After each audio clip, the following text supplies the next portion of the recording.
Okay, here, so we're going to identify which of the following could be the length of the side of a triangle. So first, let's have a letter A, which is 7, 4, 5. These three numbers are the sides of a triangle. So for example, we have triangle ABC. So let's write now. So for example, we have triangle. So don't mind my drawing. So this is angle ABC. Si angle A 7, B 4, and C is 5. Yan, ganun siya. So ang gagawin lang po dito para malaman natin if these three numbers could be a length of a side of a triangle, gagawin lang po natin is eto. So let's have 7 plus 4 is 11 is laging greater kapag pinag-add yung dalawang side, laging greater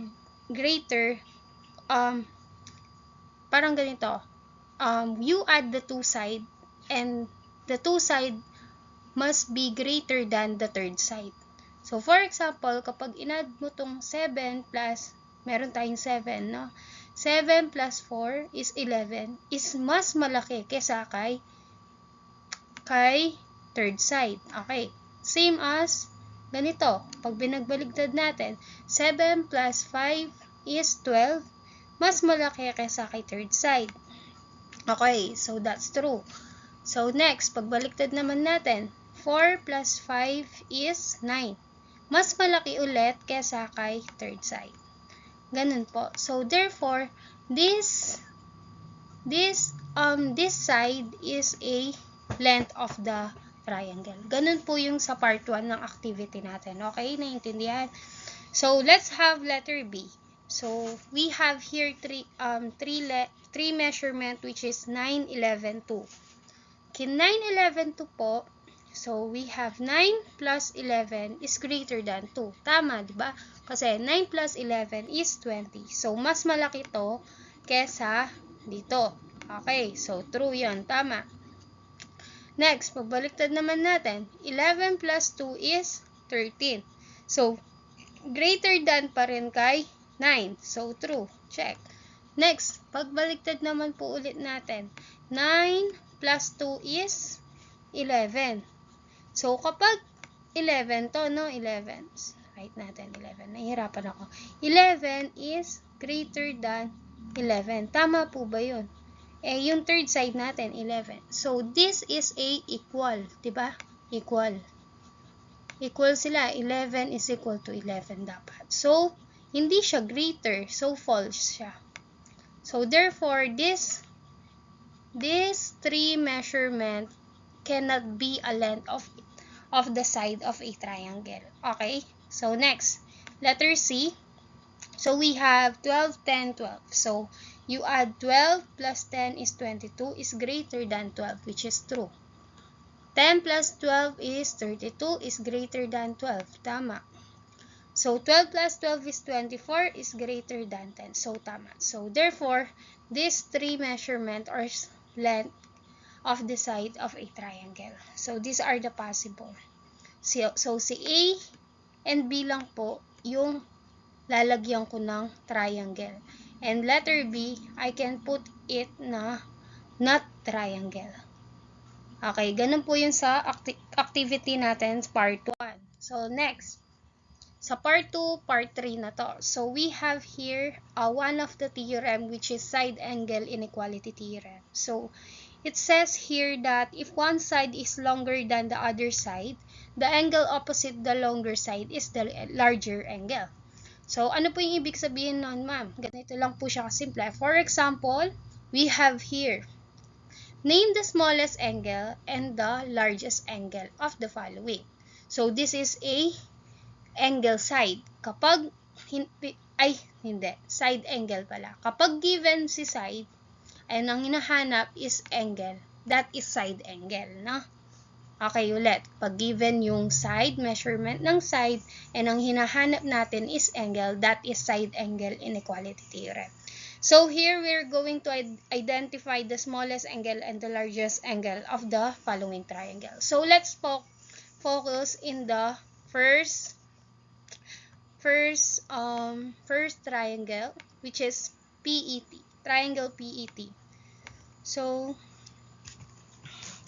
wait lang. So, here, So, here, triangle PET. So, you're just, to identify the smallest angle, you're just going to identify the smallest side or the shortest side, yung pinakamaliit po na side. So, yung pinakamaliit natin dito is 11, which is the line segment ET. So, ito yung smallest side natin. Ang sabi po sa theorem natin, para mahanap mo yung smallest angle or largest angle, hanapin mo po yung opposite doon. Opposite angle doon. So, this is our shortest side. So, yung katapat po niya ang magiging smallest angle, which is angle P. So, ang sagot po dito is angle P, no? Ang yan, angle P. So, next. Let's identify the largest angle. So, largest angle, ang hahanapin mo po, since largest angle ang hinahanap, hanapin mo po yung pinaka mahabang side. So, 11, 12, 13, ang pinakamahaba is si 13, which is line segment PT. Okay? Since line segment PT is the longest side, yung katapat po niya, which is si angle E, is our largest angle. Ganun lang po siya kadali. Okay? Naintindihan? Same with this one. So, we have here triangle AIM. So, since you're going to identify the smallest angle, identify first ano yung pinakamaliit na side. So, we have here line segment AM since 3.5 lang siya. So, AM. So, yung opposite sa kanya is si angle I. Therefore, our smallest angle is angle I, no? Okay? So, next. Kapag hinahanap naman po natin is the largest angle, hanapin nyo muna po kung sino yung pinakamahabang side. Ang pinakamahabang side po natin is 5.5, which is line segment AI. So, therefore, yung opposite sa kanya is the largest angle. So, yung opposite po sa kanya is si angle M. So, our answer is here is angle M. Okay? So, ganyan lang po siya. Again, this is a side angle, no? Next, we have here angle side inequality theorem. So, if one angle is larger than the other angle, the opposite side of the larger angle is the longest side. So, paano po yan, ma'am? Let's have example. So, here, you're going to identify, where is my mouse? So, we're going to identify the shortest side and the longest side. Again, given naman po dito is si angle and ang hinahanap natin is si side. So, therefore, this is a angle side inequality theorem. Ano siya? Angle yung present, side yung hinahanap. Okay? So, tatandaan nyo yun. So, since we're going to identify the shortest side and the longest side, kagaya lang po ng kanina, hahanapin, kung hinahanap po is maliit, hahanapin mo po yung maliit. Pag hinahanap yung mahaba, hanapin mo yung malaki. So, for example, we have here shortest side. So, we're going to identify the shortest side. So, ang hahanapin po natin yung smallest side. So, we have here 29 degrees, 46 degrees, and 105 degrees. So, here, ang pinakamaliit po is si 29 degrees. Tama. So, si angle Y. Then, hahanapin nyo po yung opposite side niya. Opposite side.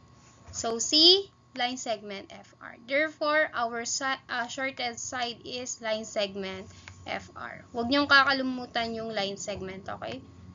So, yan. Ayan, line segment FR.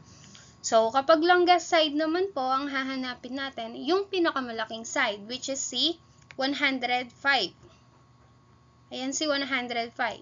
So, since si angle R po yung pinakamalaki ang angle, ang hahanapin po natin is longest side, which is the opposite of angle R is line segment FY.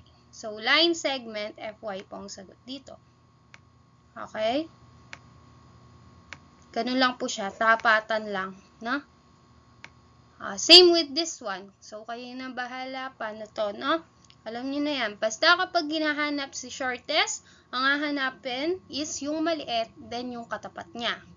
Kapag longest, hahanapin yung malaking measurement, then yung katapat niya, yung longest side. Ganun po si angle side inequality theorem. So, for example, this is shortest side. Pinakamaliit is si angle S. Ang katapat po niya is si ON. So, therefore, this is the shortest side here is line segment ON. Longest side, pinakamalaking measurement, which is 64 degrees si angle N. Ang katapat po niya is si line segment SO. Therefore, our longest side is line segment SO. Ganun lang po siya kadali. Okay? Next. So, here, this is a part of part 4 ata. I'm not sure. Basta pinakalas, yung nagbibigay ng measurement and you're going to identify the longest to smallest. So, ang hanapin po doon is side. Side po ang hahanapin na longest to smallest. So, here, as you can see, there are only given two measurement, which is 50 and 70. So, 50, we have angle B is 50, angle C is 70.